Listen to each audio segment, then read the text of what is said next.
For the avoidance of doubt, no ward or branch elections shall take place in these areas as the rest of the country goes on with those elections on the 7th and the 9th of April 2025.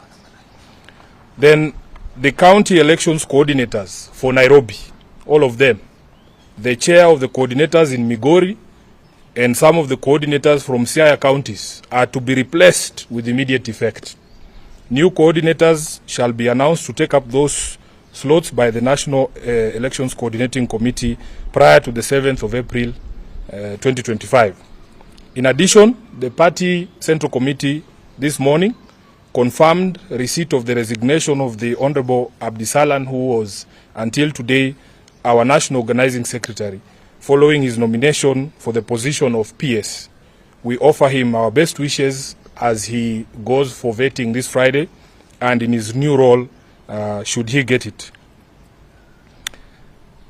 In the meantime, the committee has proposed Governor Ahmed Abdullahi G, who is the governor of Wajir, to take his place.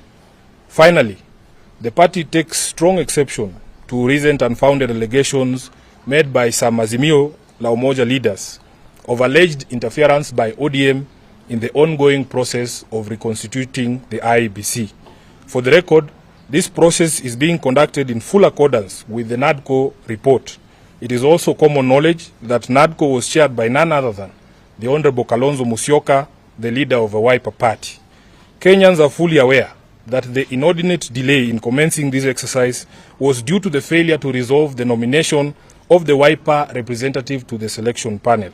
Following the support of ODM, both at the PPLC and in court, including affidavits sworn by our very own Junet Mohammed here, Wiper got its rightful slot, and as we speak, Wiper's nominee to the panel, Koki Muli, has been part of the process from the shortlisting to the ongoing candidate interviews.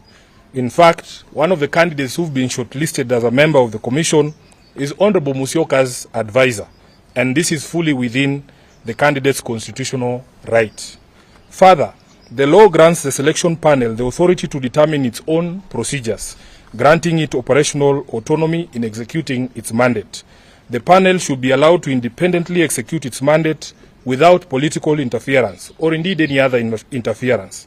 We view the accusation by a section of Azimio leaders as an attempt to preemptively discredit the panel and the outcome of the entire process.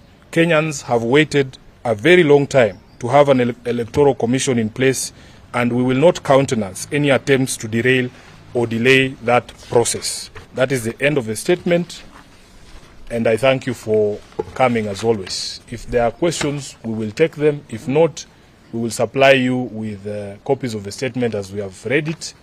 But I will ask that if you have questions, Eric, I can see you. Please let it be within the purview of the matters we have addressed today. Yes.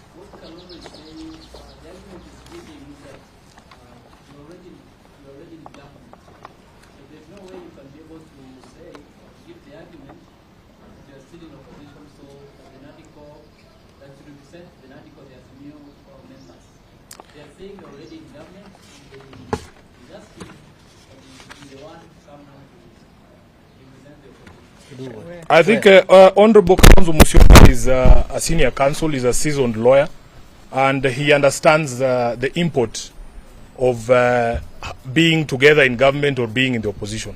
As we speak today, this is the top organ of ODM. ODM is not in government, and I don't know how many times we have to answer a question. ODM is not in government. ODM is a distinct, independent political party from the ruling Kenya Kwanza coalition. So when somebody makes an allegation such as that, you have to ask them first, what is the basis of that assertion? Then we can engage from there. Yes, Eric, that was your question.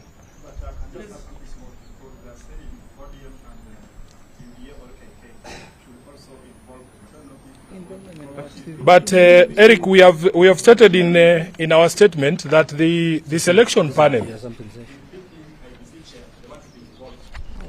Let me just say, we have stated in our statement that the selection panel is supposed to work independently. They are not consulting ODM on who's going to be the chair of IEBC. If that were the case, then we would call all those candidates here, and this team here would be the one to conduct the interviews.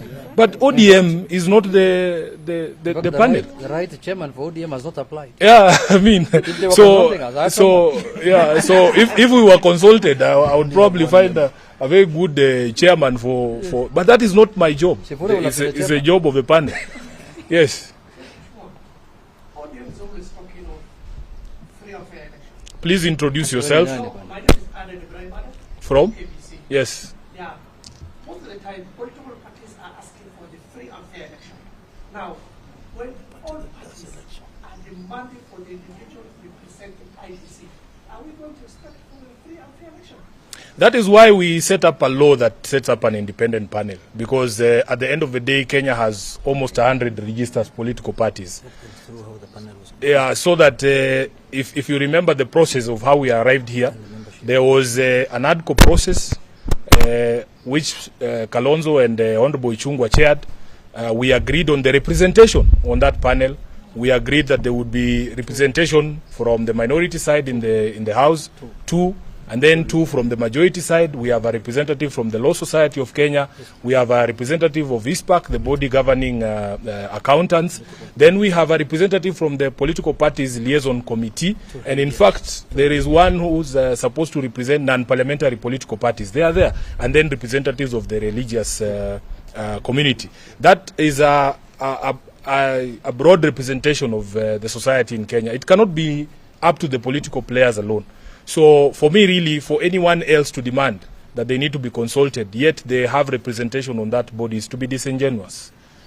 The argument by the Kalonzo Right Party, they are saying when that was proposed, you were not biased. I think we have answered that question. When you allege bias, you must show that bias. And we are all very clear. You cannot force me to be with someone.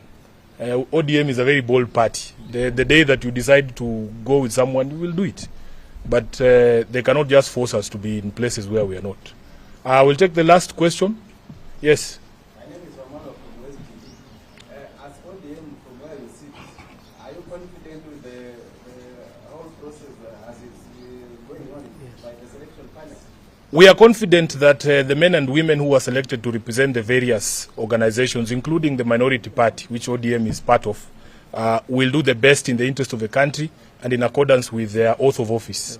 So, let them do their job, please. I think we should allow them to do the job. And we can talk about the outcome later. Asante sana, Mungu awabariki. You are Nikali. Sifuna.